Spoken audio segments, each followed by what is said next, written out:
أعوذ بالله من الشيطان الرجيم. بسم الله الرحمن الرحيم. واتل عليهم نبأ ابني آدم بالحق إذ قربا قربانا فتقبل من أحدهما ولم يتقبل من الآخر قال لأقتلنك قال إنما يتقبل الله من المتقين لئن بسطت إلي يدك لتقتلني ما أنا بباسط يدي إليك لأقتلك إني أخاف الله رب العالمين إني أريد أن تبوء بإثمي وإثمك فتكون من أصحاب النار وذلك جزاء الظالمين فطوعت له نفسه قتل أخيه فقتله فأصبح من الخاسرين فبعث الله غرابا يبحث في الأرض ليريه كيف يواري سوءة أخيه قال يا ويلتى أعجزت أن أكون مثل هذا الغراب فأواري سوءة أخي فأصبح من النادمين من أجل ذلك كتبنا على بني إسرائيل أنه من قتل نفسا بغير نفس أو فساد في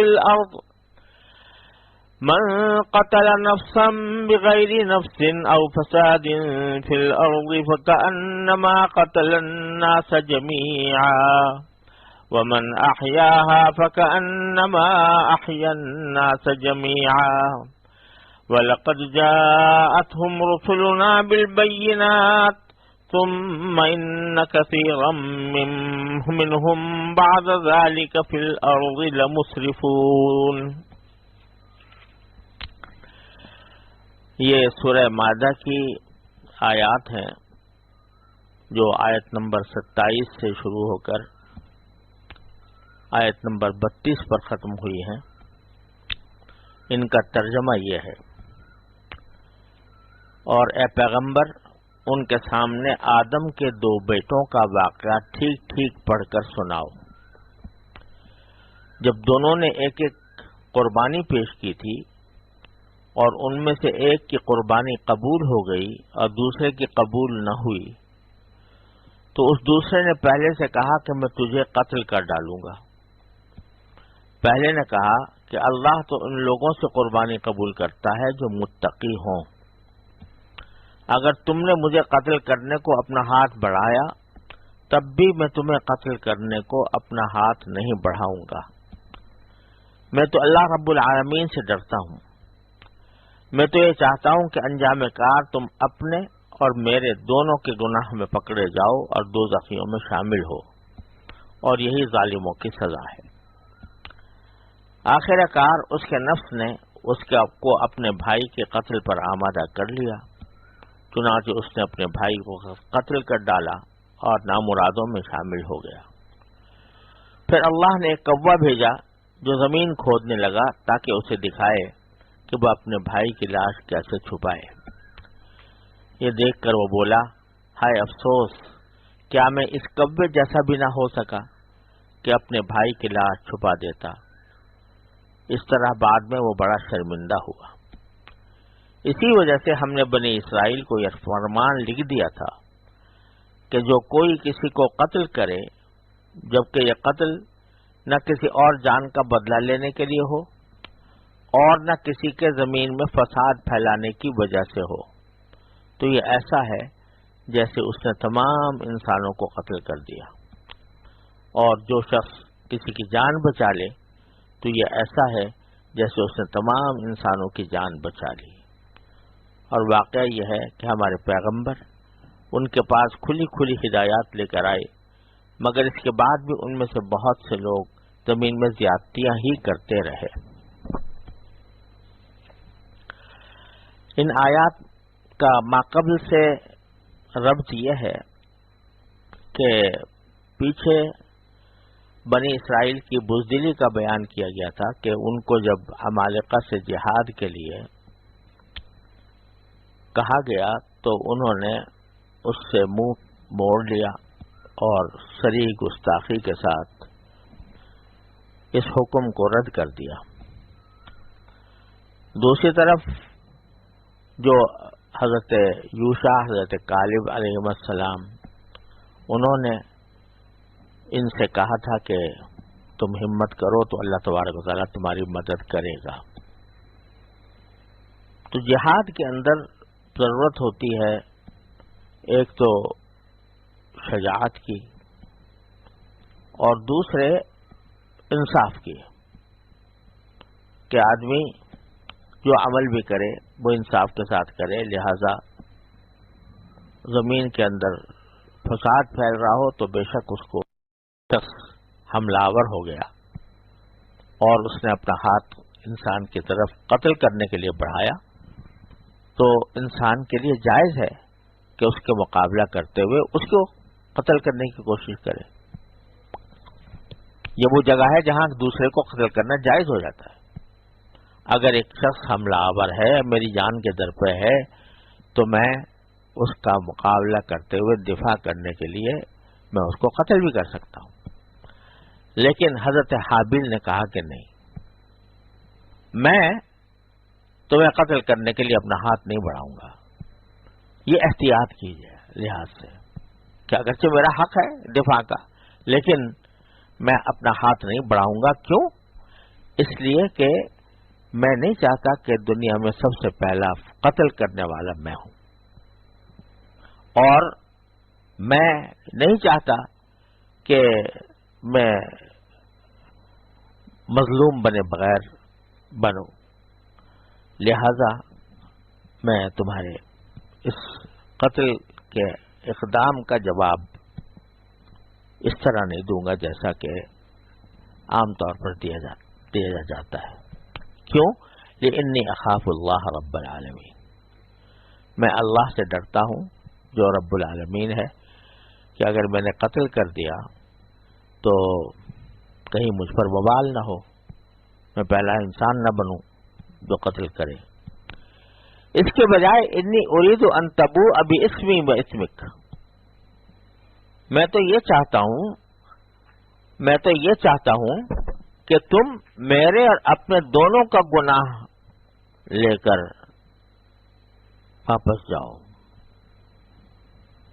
یعنی تم جب یہ عمل کرو، یعنی مجھے قتل کرنے کا عمل کرو، تو اپنا گناہ تو تمہارا ہوگا ہی، لیکن دوسرا میرا گناہ بھی ہوگا کہ میں نے تمہارے ساتھ بھلائی کی تھی اور تم نے اس کے جواب میں میرے ساتھ برائی کی، تو فتکون من اصحاب النار، پھر تم جہنم والوں میں شامل ہو جاؤ۔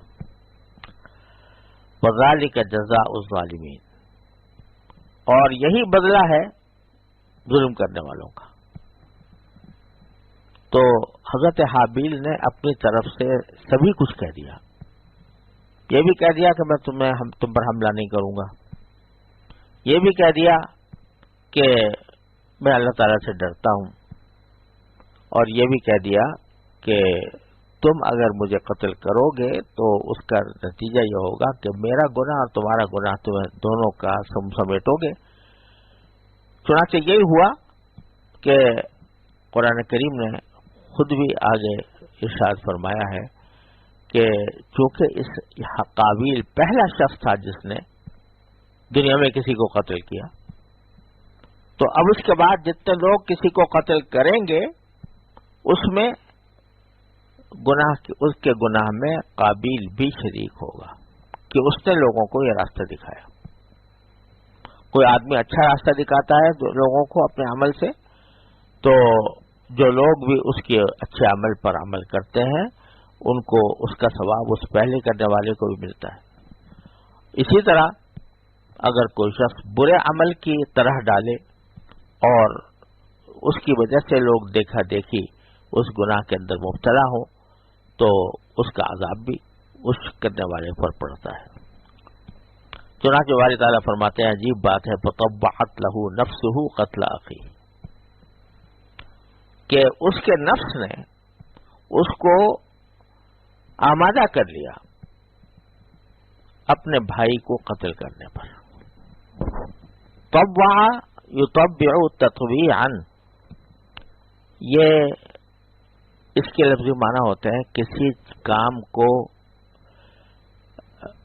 خوشی کے ساتھ کرنے کے پر آمادہ کرنا۔ طوع کے لفظی معنی ہے خوشی، اطمینان، اور جب کوئی شخص خوشی سے کوئی کام کرے تو اس کو کہتے ہیں تطوع،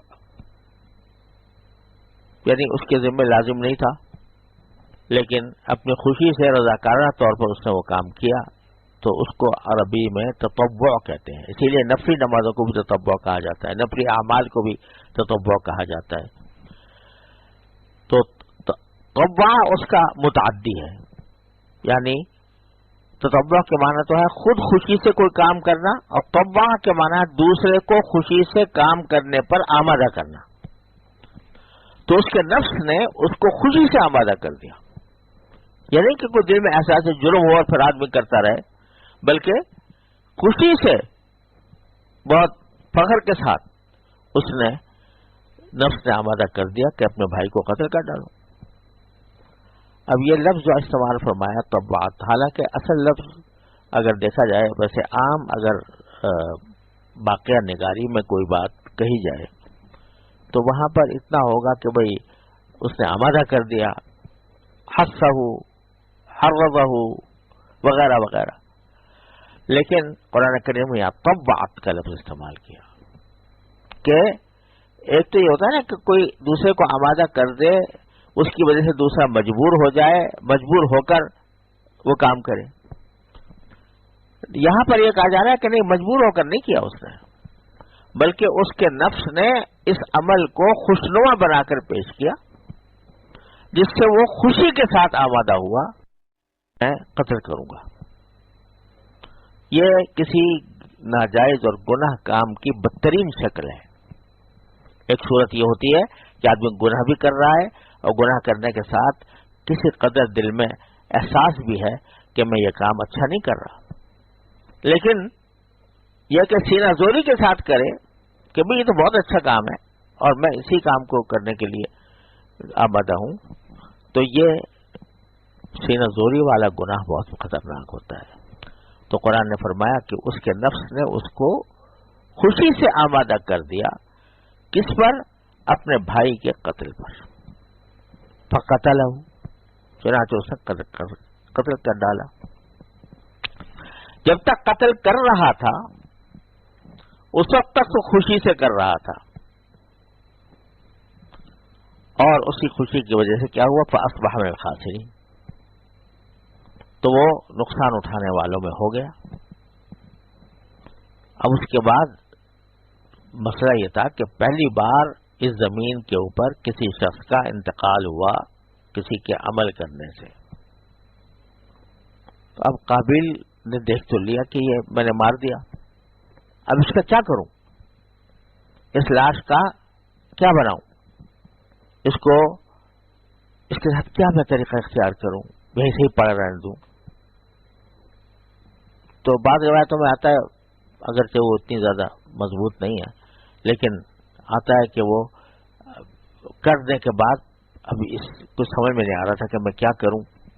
کبھی اس کو لاش کو کندھے پہ اٹھا کر لے پھر رہا تھا، کبھی کہیں کسی جگہ لا کر ڈال دیتا تھا، سمجھ میں کچھ نہیں آ رہا تھا کہ اس کا میں کیسے ٹھکانے لگاؤں اس کو۔ تو باری تعالیٰ فرماتے ہیں فبعث اللہ غرابا، اللہ تبارک و تعالیٰ نے کوا بھیجا، یبحث فی الارض، جو زمین کھود رہا تھا، لیریہ کیف یواری سوءۃ اخیہ، تاکہ قابیل کو دکھائے کہ وہ اپنے بھائی کی لاش کو کیسے چھپائے۔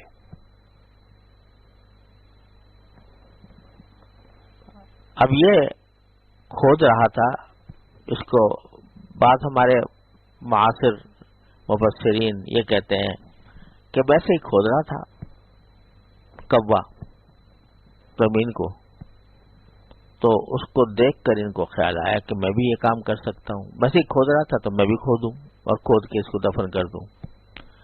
اور وہ کوا کسی کو دفن کرنے کے لیے نہیں آیا تھا، بلکہ جیسے کبے اپنا کھودا کرتے ہیں تھوڑا بہت، اس طریقے سے کھود رہا تھا۔ لیکن اگر آپ قرآن کریم کے الفاظ پر غور کریں، اللہ نے بھیجا، فبعث اللہ غرابا،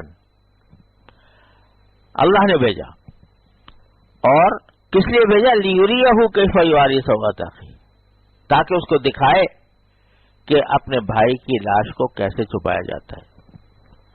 اس سے بالکل واضح طور پر یہ بات معلوم ہو رہی ہے کہ اللہ تبارک و تعالیٰ نے کوا اس بھیجا، اور اس کبے نے زمین اس بے مقصد نہیں کھودی جیسے کہ عام طور سے کھودے رہتے تھے، بلکہ کسی اپنے بھائی کو یعنی کبے کو، کسی مردہ کبے کو اس نے اس کے اندر ڈالا زمین کھود کر۔ تو اس میں کیا استحالہ ہے یا کیا اس میں عجیب بات ہے جس کی وجہ سے بعض معاصر مفسرین کہتے ہیں کہ یہ عجیب باتیں ہیں جو خامخواہ مفسرین نے لکھ دی ہیں؟ قرآن کریم خود کہہ رہا ہے کہ اللہ تعالیٰ نے غراب کبے کو اسی غرض سے بھیجا تھا کہ وہ حضرت قابیل کو یہ دکھائے کہ اب اس کے بھائی کی لاش کو کیسے چھپایا جاتا ہے۔ تو یہ اسی طرح تو ہوگا کہ وہ آئے اور آ کر زمین کھودے اور پھر اس میں اپنے کسی مردہ کبے کو دفن کرے۔ تو اس کو دیکھ کر کہا قال یا ویلتا اعجزت ان اکون مثل هذا الغراب۔ اب یہ الفاظ پھر دوبارہ دیکھیے، اس وقت وہ کہتا ہے کہ ہائے افسوس، کیا میں اتنا بھی نہ کر سکا کہ میں اس کبے جیسا ہو جاؤں اور اس کے ذریعے اپنے بھائی کی لاش کو چھپا دوں۔ اب یہ اگر عام طور سے کبا کوئی ویسے ہی ہاتھ پاؤں مار رہا ہے کسی مٹی کے اندر، وہ باقاعدہ قبر نہیں کھودی، اس میں کسی اپنے کبے کو دخل نہیں کیا، تو یہ کہنے کی کیا ضرورت ہے کہ یا اللہ میں افسوس ہے کہ میں اس کبے جیسا نہیں ہوا۔ اب وہ کبا تو اگر معمول کے مطابق ایسے ہی اپنے پنجے مار رہا تھا تو ساری دنیا میں ہوتا رہتا ہے۔ یہ کہنا کہ میں اس کبے جیسا نہ ہوا، یہ اسی وقت ہوگا جبکہ واقعتاً اس نے بھی اپنے کسی ہمجنس کو دفن کیا ہو۔ تو فواری سوءۃ اخیہ فاصبح من النادمین، اس وقت اس کو شرم آئی، اس وقت وہ شرمندہ ہوا۔ اب یہاں سوال یہ پیدا ہوتا ہے کہ ایک روایت میں آتا ہے کہ التوبۃ الندم، توبہ نام ہے پشیمانی کا اور شرمندہ ہونے کا۔ تو اگر قابل شرمندہ ہو گیا تو اس کا معنی ہے کہ توبہ کر لی اس نے، توبہ کی تو حقیقت ہی پشیمانی ہے، تو پھر اس پر عذاب کیسے؟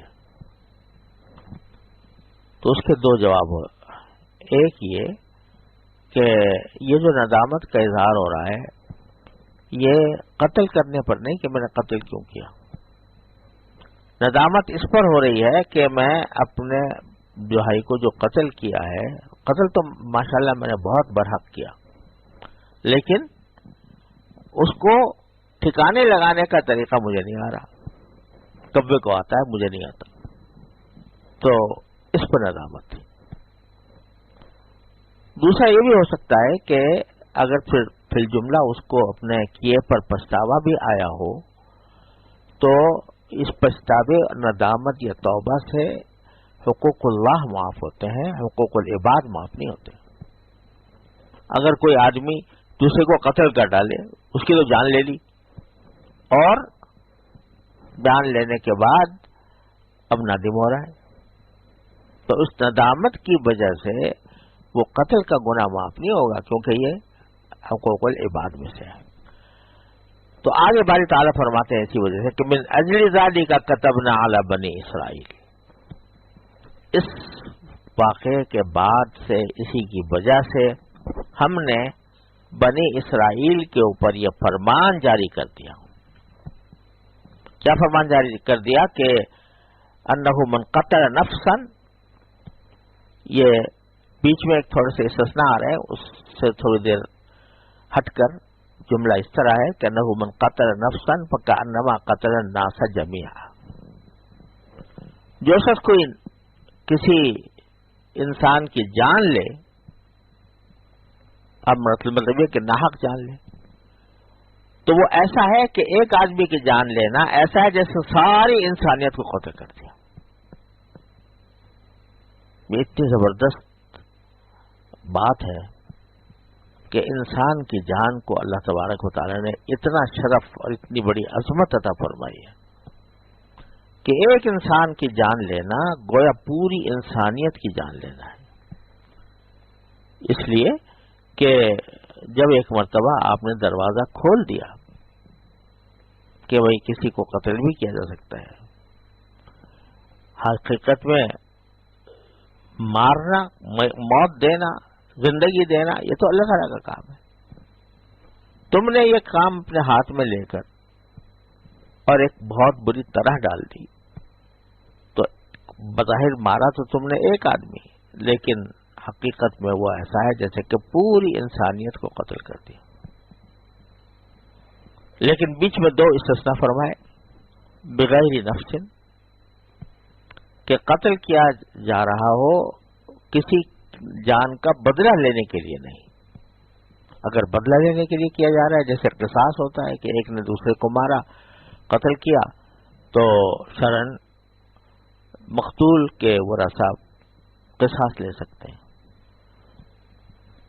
اور دوسرا یہ ہے فساد فی الارض، کہ کوئی آدمی زمین میں فساد پھیلا رہا ہے. فساد کے بہت سارے معنی ہوتے ہیں، کبھی انشاءاللہ آگے بھی آئے گا. قرآن کریم میں کئی جگہ یہ لفظ استعمال کیا، فساد فی الارض. تو کوئی شخص زمین میں فساد پھیلا رہا ہے، فساد پھیلانے کے معنی ہے کہ بے تحاشا قتل کرتا چلا جاتا ہے لوگوں کو، اس کی تلوار سے کوئی محفوظ نہیں ہے، یا وہ لوگوں کی جان پر یا مال پر یا آبرو پر کھلم کھلا حملے کر رہا ہے اور کسی طرح باز نہیں آتا، تو اس صورت میں بھی اس کو قتل کرنے میں کوئی حرج نہیں ہے. اگر اسلامی حکومت ہو اور وہ یہ سمجھے کہ اس فساد کو بغیر اس کے قتل کیے روکا نہیں جا سکتا، تو قتل کرنا بھی جائز ہے. تو یہ دو تو صورتیں جائز ہیں. لیکن اس کے علاوہ اگر کوئی قتل کرتا ہے تو ایسا ہے جیسے کہ تمام انسانوں کو قتل کیا. ومن احیاها فکأنما احیا الناس جميعا. اور اگر کسی ایک آدمی کی جان بچائی تو ایسا ہے جیسے کہ سارے انسانوں کی جان بچا لی. یہاں لفظ جو استعمال کیا قرآن کریم میں وہ ہے احیاها، یعنی کوئی زندہ کرے کسی جان کو. اب زندہ اس معنی میں تو کرنا کسی کے بس میں ہے ہی نہیں کہ کوئی مر گیا ہے اسے زندگی دے دے، اس کے اندر جان ڈال دے. لیکن مراد یہ ہے کہ وہ کسی خطرے کا شکار تھا کوئی شخص، اور دوسرا اس پر حملہ آور تھا اور اندیشہ تھا کہ وہ مر جائے گا، تو آپ نے بیچ میں جا کر اگر بیچ بچاؤ کرا لیا تو یہ اس کی جان بچا لی. کوئی شخص سمندر میں گر رہا تھا، آپ نے اس کو روک لیا. کوئی شخص آگ میں جلنے والا تھا، آپ نے اس کو تھام لیا تو اس کی جان بچائی. تو جو شخص کسی دوسرے کی جان کسی دوسرے کی جان بچاتا ہے تو وہ ایسا ہے جیسے کہ اس نے ساری انسانیت کی جان بچا لی. یہ سب واقعات بیان فرما کر آخر میں قرآن کریم فرماتا ہے کہ ہمارے پیغمبروں نے یہ ساری باتیں کھلی کھلی ان بنی اسرائیل کے پاس بیان کی ہوئی تھیں. ہمارے جو پیغمبر ہیں وہ ان کے پاس آتے رہے ہیں کھلی کھلی ہدایات لے کر. اس کے بعد بھی ان میں سے اکثر لوگ ان میں سے بہت سے لوگ زمین میں زیادتیاں ہی کرتے رہے، اپنے حد سے تجاوز کرتے رہے۔ مسرفون اسراف سے نکلا ہے، جس کے معنی ہے حد سے گزرنا۔ تو جب کوئی شخص اپنے حدود سے آگے بڑھ جاتا ہے، جواز کی حدود سے آگے بڑھ جاتا ہے، تو اس کو مسرف کہا جاتا ہے۔ تو ان میں سے اکثر لوگ بہت سارے لوگ جو ہیں اس کے باوجود حد سے گزر رہے ہیں۔ وصلی اللہ تعالی علیہ خیر۔